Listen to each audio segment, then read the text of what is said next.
नमस्कार। मैं महेश कुंतल आज आपके सामने बीएड सेकेंड ईयर समावेशी विद्यालय बनाना विषय के साथ हमारा जो इस सब्जेक्ट में टॉपिक चल रहा है वो विभिन्न प्रकार की शिक्षा समितियों से संबंधित टॉपिक चल रहा है, जिसमें हमने पिछले 2-3 अध्यायों में कोठारी शिक्षा कमीशन 1964-66 के बारे में अध्ययन किया है। उस आयोग ने कौन कौन सी शिक्षा के संबंध में अध्ययन किए, कौन कौन से भारत सरकार को सुझाव दिए, उनके बारे में विस्तृत रूप से हमने अध्ययन किया है। आज का जो हमारा टॉपिक रहेगा वो रहेगा राष्ट्रीय शिक्षा नीति 1986। अर्थात जो राष्ट्रीय शिक्षा नीति 1986 बनी, उसके अनुसार शिक्षा में क्या क्या परिवर्तन हुए, किस आधार पर इसने शिक्षा को बांटा, किस आधार पर शिक्षा को आगामी वर्षों में एक सुदृढ़ रूप बनाने के लिए प्रयास किए, कैसे नियम बनाए, उनके बारे में आज हम इसकी जानकारी प्राप्त करेंगे। तो आदिकाल से ही शिक्षा का विविध भ्रांति विकास एवं प्रसार होता रहा है। प्रत्येक देश अपनी सामाजिक सांस्कृतिक अस्मिता को अभिव्यक्त कर देने एवं पनपाने के लिए तथा साथ ही समस्त चुनौतियों का सामना करने के लिए अपनी विशिष्ट शिक्षा प्रणाली विकसित की है। लेकिन देश के इतिहास में कभी कभी ऐसा समय आता है जब मुद्दतों से चले आ रहे उस सिलसिले को एक नई दिशा देने के लिए नितांत जरूरी हो जाती है। हमारा देश आर्थिक और तकनीकी लिहाज से उस मुकाम पर पहुंच गया है जहां से हम अब तक संचित साधनों का इस्तेमाल करते हुए समाज के हर वर्ग को फायदा पहुंचाने का प्रबल प्रयास करते आए हैं। शिक्षा उस लक्ष्य तक पहुंचने का प्रमुख साधन है। इसी उद्देश्य को ध्यान में रखकर भारत सरकार ने जनवरी 1985 में यह घोषणा की कि नई शिक्षा नीति निर्मित की जाएगी तथा इस नई शिक्षा नीति को मई 1986 में संसद में प्रस्तुत किया गया।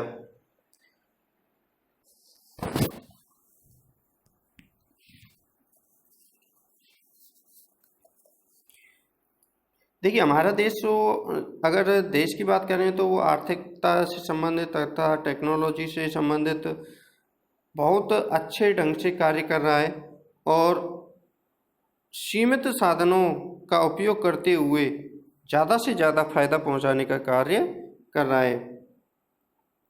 और इसी उद्देश्य को ध्यान में रखकर शिक्षा से संबंधित एक समिति बनाई जिसकी घोषणा जनवरी 1985 में कर दी गई थी तथा इस शिक्षा नीति को मई 1986 में संसद में प्रस्तुत किया गया। इस शिक्षा नीति को 12 निम्नलिखित भागों में बांटा गया है। अर्थात इस शिक्षा नीति को 12 भागों में बांटा गया। सबसे पहले तो इसकी भूमिका, दूसरा इसका शिक्षा का सार और उसकी भूमिका, तीसरा राष्ट्रीय शिक्षा व्यवस्था, अगला समानता के लिए शिक्षा, अगला विभिन्न स्तरों पर शिक्षा का पुनर्गठन, अगला तकनीकी एवं प्रबंध शिक्षा, इसके बाद शिक्षा व्यवस्था को कारगर बनाना, इसके बाद शिक्षा की विषय वस्तु तथा प्रक्रिया को नया मोड़ देना, इसके बाद शिक्षक,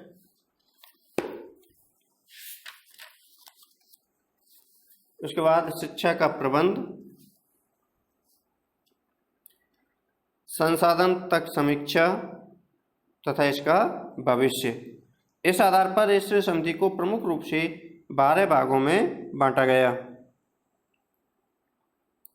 अब इसको हम अलग अलग प्रकार से निम्न प्रकार से देख सकते हैं। जैसे इसकी भूमिका को स्पष्ट करते हुए, जैसे सबसे पहले मनुष्य जाति के प्राचीन काल इतिहास से ही शिक्षा अपनी पहुंच एवं फैलाव का विकास, विधिकरण तथा प्रसार करती रही है। प्रत्येक देश अपनी विशिष्ट सामाजिक सांस्कृतिक अभिज्ञान को व्यक्त एवं उन्नत करने हेतु अपनी शिक्षा प्रणाली का विकास करता रहा है। सेकंड, इसमें राष्ट्र के आर्थिक तकनीकी विकास में एक स्तर तक पहुंच चुका है, जबकि एक वैध प्रयास अवश्य किया जाना चाहिए। अर्थात इन्होंने बताया है कि अगर हमारा राष्ट्र है जो एक विकास तो कर रहा है और एक स्तर तक पहुंच भी गया है, लेकिन यही विकास का एक वैध रूप होना चाहिए और उसका प्रचार प्रसार भी होना चाहिए, जिससे उसकी परिसंपत्ति का पहले ही सृजन हो चुका है, उससे अधिकतम लाभ उठाया जा सके तथा परिवर्तन के लाभ सभी वर्गों तक पहुंचा सकें।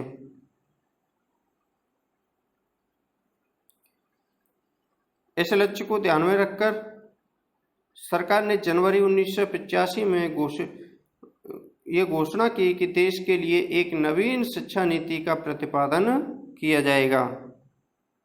वर्तमान शिक्षा दृश्य का व्यापक मूल्य निरूपण किया गया, जिसके पश्चात देश पर्यंत वाद विवाद हुआ। विभिन्न दशाओं में जो दृष्टिकोण एवं सुझाव प्राप्त हुए, उनका सावधानीपूर्वक अध्ययन किया गया।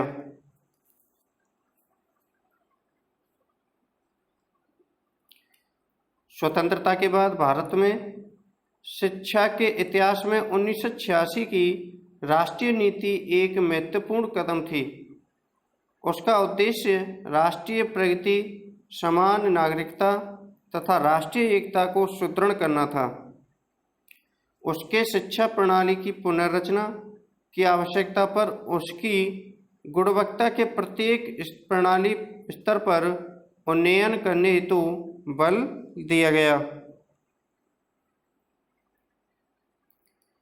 विज्ञान और तकनीकी, नैतिक मूल्यों के संवर्धन तथा शिक्षा एवं लोगों के जीवन में घनिष्ठ संबंध पर अत्यधिक ध्यान दिया गया।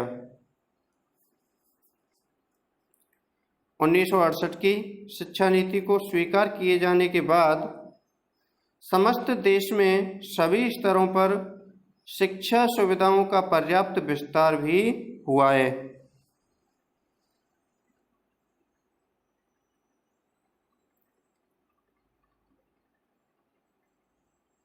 देखिए 1968 की जो शिक्षा नीति लास्ट अध्याय में हमने पढ़ी थी, कोठारी शिक्षा आयोग, इसको भारत सरकार के द्वारा स्वीकार किए जाने के बाद समस्त देश के सभी स्तरों पर, सभी स्तर मीन्स प्रारंभिक स्तर, माध्यमिक स्तर, उच्च स्तर, विज्ञान एवं प्रौद्योगिकी स्तर पर शिक्षा सुविधाओं का पर्याप्त विस्तार हुआ है। अर्थात इन सभी ने शिक्षा के संबंध में विकास प्राप्त किया है।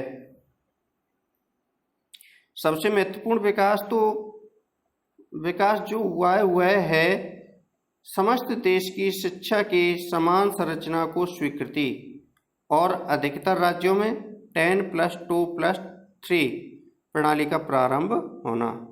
अर्थात सबसे प्रमुख जो विकास अगर इस शिक्षा नीति के द्वारा माना जाता है तो वह है कि उच्च स्तर के आधार पर सभी को अलग अलग डिवाइडेशन करना उसका, और अधिकतर ज़्यादातर राज्यों में 10+2+3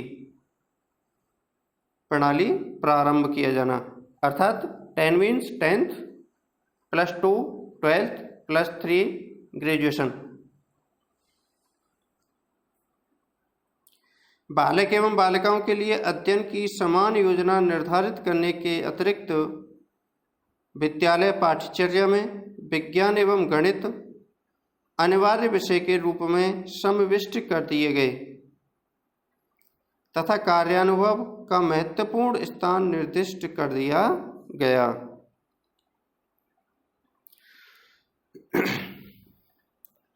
पूर्व स्नातक स्तर पर पाठ्यक्रमों की पुनर्रचना प्रारंभ कर दी गई। स्नातकोत्तर शिक्षा एवं शोध के लिए अग्रवर्ती अध्ययन केंद्रों की भी स्थापना की गई।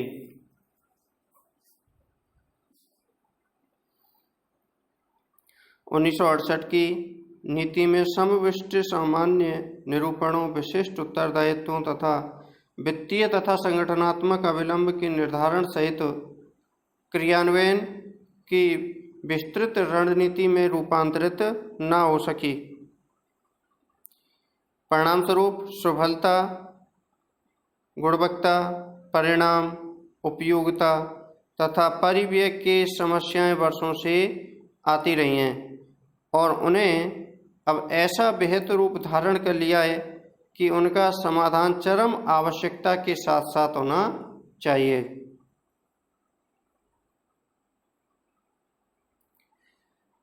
अगला, जैसे ग्रामीण क्षेत्र अपनी हीन अवसंरचना तथा सामाजिक सेवाओं सहित प्रशिक्षित एवं शिक्षित युवक का लाभ तब तक नहीं उठा सकेंगे तब तक कि ग्रामीण नागरिक असमानताएं घटाई नहीं जाएंगी और रोजगार के अवसरों का विविधीकरण व प्रकीर्णन नहीं होगा। भारत का राजनीतिक एवं सामाजिक जीवन एक ऐसे दौर से गुजर रहा है कि हमारे दीर्घ स्वीकृत मूल्यों के क्षण का संकट प्रस्तुत हो गया है। धर्मनिरपेक्षता, समाजवाद, प्रजातंत्र, व्यावसायिक नैतिकता पर दबाव बढ़ता जा रहा है।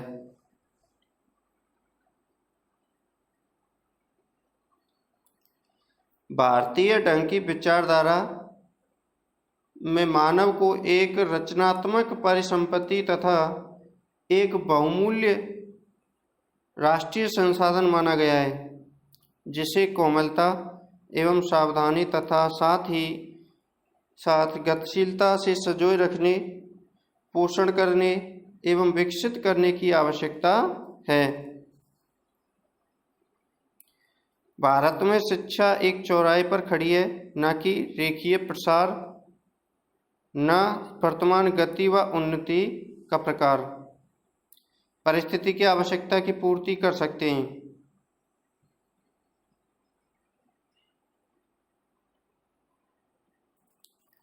आगे आगे वाले दशकों में हमारी जनसंख्या वृद्धि सार्थक रूप से घटाए जाने की आवश्यकता है।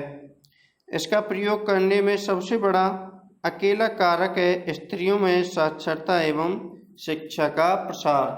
अर्थात हम अगर अपने समाज का विकास करना चाहते हैं या देश का विकास करना चाहते हैं तो इसमें मुख्य रूप से साक्षरता प्रमुख भूमिका निभाती है और दूसरा शिक्षा का प्रसार और स्त्रियों की शिक्षा। आगे आने वाले दशकों में जीवन प्रत्याशित अवसरों सहित नए तनाव प्रस्तुत करने वाला है। लोगों को पर्यावरण का लाभ उठाने एवं सूक्ष्म बनाए जाने के लिए मानव संसाधन विकास के लिए अभिकल्प की आवश्यकता होगी। इसके अतिरिक्त विविध प्रकार की नवीन चुनौतियों व सामाजिक आवश्यकताओं शासन के लिए देश के लिए नवीन शिक्षा नीति का प्रतिपादन और क्रियान्वयन आवश्यकरणीय बना देता है। इससे कम कुछ भी परिस्थिति का सामना नहीं कर सकेगा। तो इस प्रकार की जो भूमिका थी, इस भूमिका के द्वारा राष्ट्रीय शिक्षा नीति का प्रतिपादन किया गया। अब इसके बाद शिक्षा का सार और उसकी भूमिका।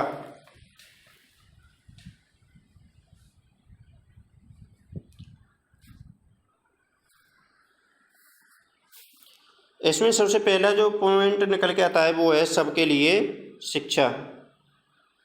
हमारे राष्ट्रीय परिप्रेक्ष्य में सबके लिए शिक्षा हमारे भौतिक व आध्यात्मिक विकास की बुनियादी आवश्यकता है। दूसरा है सुसंस्कृत बनाने का माध्यम। शिक्षा सुसंस्कृत बनाने का माध्यम है। ये हमारी संवेदनशीलता और दृष्टि को प्रखर करती है, जिससे राष्ट्रीय एकता पनपती है, वैज्ञानिक तरीके से अमल की संभावना बढ़ती है और समझ तथा चिंतन में भी स्वतंत्रता आती है।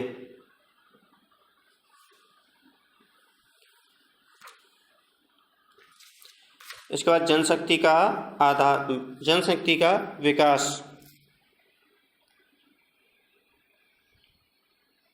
इसके माध्यम से शिक्षा के द्वारा आर्थिक व्यवस्था के विभिन्न स्तरों के लिए आवश्यकता अनुसार जनशक्ति का विकास होता है। शिक्षा वास्तव में वर्तमान तथा भविष्य के निर्माण का अनुपम साधन है। अब इसके बाद अगला जो 3rd नंबर का पॉइंट है वो है राष्ट्रीय शिक्षा की व्यवस्था। इसमें सबसे पहला है शिक्षा का नया रूप। 10+2+3 के ढांचे को पूरे देश में स्वीकार कर लिया गया है, अर्थात कोठारी शिक्षा कमीशन के अनुसार 10+2+3 का जो मॉडल दिया गया उसे पूरे देश ने स्वीकार कर लिया। इस ढांचे के पहले 10 वर्षों के संबंध में यह प्रयत्न किया जाएगा कि उसका विभाजन इस प्रकार से हो कि प्रारंभिक शिक्षा में 5 वर्ष का प्राथमिक स्तर तथा 3 वर्ष का उच्च प्राथमिक स्तर तथा उसके बाद 2 वर्ष का हाई स्कूल हो। अब देखिए इसमें कोठारी शिक्षा कमीशन ने तो इसमें 10+2+3 का मॉडल दिया और इसमें भी उन्होंने जो शुरुआती के 10 वर्ष हैं माध्यमिक शिक्षा तक उसको भी तोड़ने का प्रयास किया और सुझाव दिया कि प्रारंभिक शिक्षा को 5 वर्ष तक का कर दिया जाए, उसके बाद उच्च प्राथमिक स्तर को 3 वर्ष का तथा हाई स्कूल को 2 वर्ष का कर दिया जाए। और सेकंड पॉइंट इन्होंने बताया आजीवन शिक्षा। इसमें बताया कि आजीवन शिक्षा शैक्षिक प्रक्रिया का एक मूलभूत लक्ष्य है। यह सार्वजनिक साक्षरता उसका अभिन्न पहलू युवा वर्ग, गृहिणियों, किसानों, मजदूरों, व्यापारियों आदि को अपनी पसंद तथा सुविधा के अनुसार अपनी शिक्षा जारी रखने के अवसर उपलब्ध करवाए जाएंगे। इसके बाद समानता के लिए शिक्षा। महिलाओं की समानता हेतु शिक्षा। शिक्षा का उपयोग महिलाओं की स्थिति में बुनियादी परिवर्तन लाने के लिए एक साधन के रूप में किया जाएगा। महिलाओं की साक्षरता के प्रचार प्रसार को सर्वोपरि प्राथमिकता दी जाएगी। इस काम के लिए विशेष व्यवस्थाएं की जाएंगी, समयबद्ध लक्ष्य निर्धारित किए जाएंगे और उनके कार्यान्वयन पर कड़ी निगरानी रखी जाएगी। विभिन्न स्तरों पर तकनीकी तथा व्यावसायिक शिक्षा में महिलाओं की भागीदारी पर विशेष ध्यान दिया जाएगा। सेकंड नंबर पर अनुसूचित जातियों एवं अनुसूचित जनजातियों के लिए शिक्षा। इनकी शिक्षा के प्रसार के लिए निम्नलिखित उपाय किए जाएंगे। छात्रावास की सुविधाएं बढ़ाई जाएंगी। इन परिवारों के बच्चों के लिए मैट्रिक तथा पूर्व छात्रवृत्ति योजना पहली कक्षा से प्रारंभ की जाएगी। इन परिवारों के पढ़े लिखे प्रतिभाशाली युवकों को प्रशिक्षण देकर अपने क्षेत्र में ही शिक्षक बनने के लिए प्रोत्साहन दिया जाएगा। अब इसके बाद प्रौढ़ शिक्षा। विभिन्न पद्धतियों तथा माध्यमों का उपयोग करते हुए प्रौढ़ एवं सतत शिक्षा का एक व्यापक कार्यक्रम क्रियान्वित किया जाएगा। इसके अंतर्गत निम्न प्रकार के कार्यक्रमों को शामिल किया जाएगा। इसमें पहला जो कार्यक्रम है ग्रामीण क्षेत्रों में सतत शिक्षा केंद्रों की स्थापना। दूसरा है नियोजकों को मजदूर संगठनों तथा संबंधित सरकारी एजेंसियों के द्वारा श्रमिकों की शिक्षा।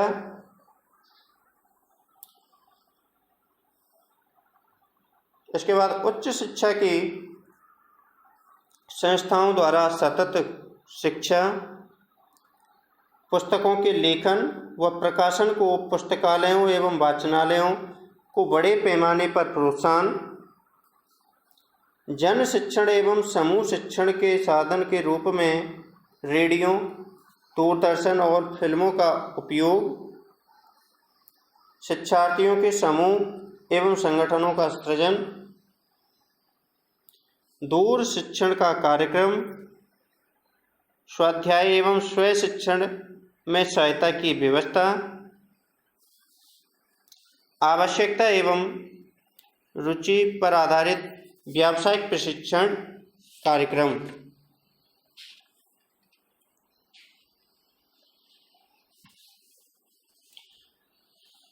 तो इस प्रकार के प्रौढ़ शिक्षा से संबंधित कार्यक्रमों के बारे में इन्होंने ये संस्थाओं के सुझाव दिए।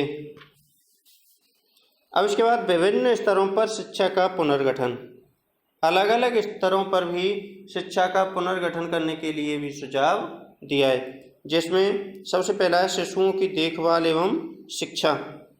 शिशुओं की देखभाल एवं शिक्षा पर विशेष ध्यान दिया जाएगा और इसे जहाँ भी संभव हो समेकित बाल विकास सेवा कार्यक्रम के साथ जोड़ा जाएगा।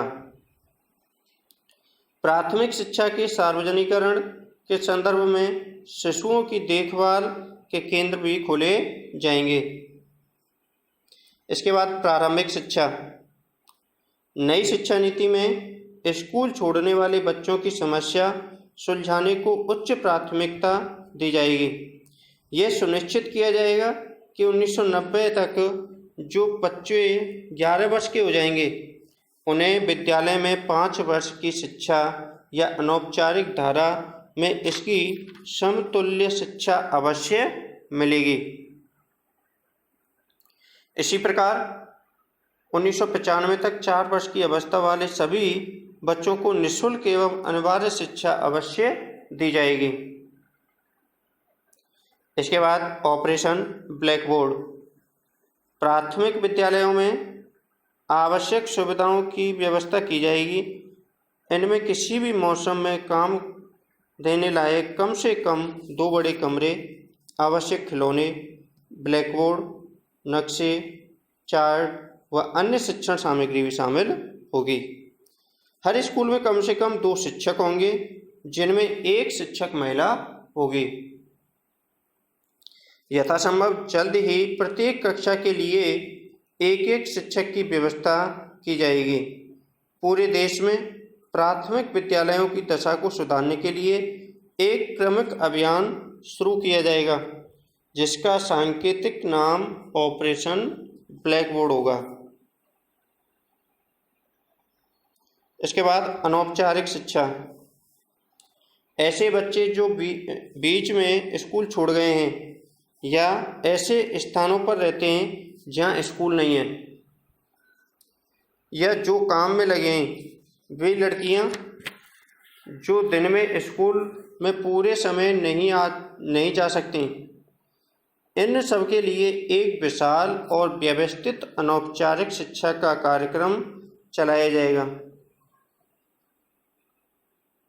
इसके बाद माध्यमिक सेकेंडरी शिक्षा, इस स्तर पर विशेष संस्थानों में व्यवसायों की शिक्षा के द्वारा माध्यमिक शिक्षा के पुनर्गठन के द्वारा देश के आर्थिक विकास के लिए मूल्यवान जनशक्ति जुटाई जा सकती है। जिन क्षेत्रों में अभी सेकेंडरी शिक्षा नहीं पहुंची है वहाँ तक इसे पहुंचाकर अधिक सुलभ बनाया जाएगा। दूसरे क्षेत्रों में दृढ़ीकरण पर बल रहेगा। इसके बाद गति निर्धारक विद्यालय अर्थात नवोदय विद्यालय, देश के विभिन्न भागों में एक निर्धारित ढांचे पर गति निर्धारित विद्यालयों की स्थापना की जाएगी। इनमें नई नई पद्धतियों को अपनाने के लिए प्रयोग करने की छूट रहेगी। मोटे तौर पर इन विद्यालयों का उद्देश्य होगा कि वे समता तथा सामाजिक न्याय के साथ शिक्षा में उत्कृष्टता लाएं। अनुसूचित जातियों एवं जनजातियों के लिए इन विद्यालयों में आरक्षण रहेगा। इन विद्यालयों में देश के विभिन्न भागों के मुख्यतया ग्रामीण क्षेत्रों के प्रतिभाशाली बच्चों के साथ रहकर पढ़ सकेंगे, जिनमें उन राष्ट्रीय एकता की भावना का विकास होगा। इन विद्यालयों में बच्चों को अपनी क्षमताओं के पूरे विकास का भी अवसर मिलेगा। सबसे बड़ी बात यह है कि ये विद्यालय समूचे देश में विद्यालय सुधार के कार्यक्रम में उत्प्रेरक का काम करेंगे। ये विद्यालय आवासीय व निःशुल्क रहेंगे।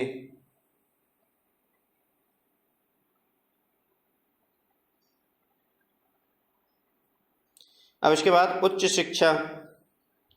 बड़ी संख्या में कॉलेजों को स्वायत्तता देने पर बल दिया जाएगा ताकि वर्तमान अनुबंधन की प्रथा के स्थान पर विश्वविद्यालयों तथा कॉलेजों के बीच एक स्वतंत्र एवं अधिक सृजनशील संबंध का जन्म हो। अगला, विशिष्टीकरण की मांग को बेहतर ढंग से पूरा करने के लिए पाठ्यक्रमों एवं कार्यक्रमों को नए सिरे से बनाया जाएगा। शिक्षण विधियों को बदलने के प्रयास किए जाएंगे। दृश्य श्रव्य साधनों तथा इलेक्ट्रॉनिक उपकरणों का भी प्रयोग प्रारंभ होगा। विज्ञान और टेक्नोलॉजी के शिक्षाक्रम, शिक्षण सामग्री के विकास, अनुसंधान एवं अध्यापक प्रशिक्षण पर भी ध्यान दिया जाएगा। इसके लिए अध्यापकों की सेवा पूर्व तैयारी तथा बाद में उनकी सतत शिक्षा आवश्यक होगी। अध्यापकों के कार्य का मूल्यांकन व्यवस्थित ढंग से किया जाएगा। अगला सुझाव था इनका, डिग्री को नौकरी से अलग करना। डिग्री को नौकरी से अलग करने की योजना उन सेवाओं में शुरू की जाएगी जिनमें विश्वविद्यालय की डिग्री आवश्यक नहीं होनी चाहिए। तो इस प्रकार के ये सुझाव इन्होंने दिए। अतः इसका जो अगले का जो शेष भाग है हम नेक्स्ट क्लास में पढ़ेंगे। तब तक के लिए जय हिंद, जय भारत।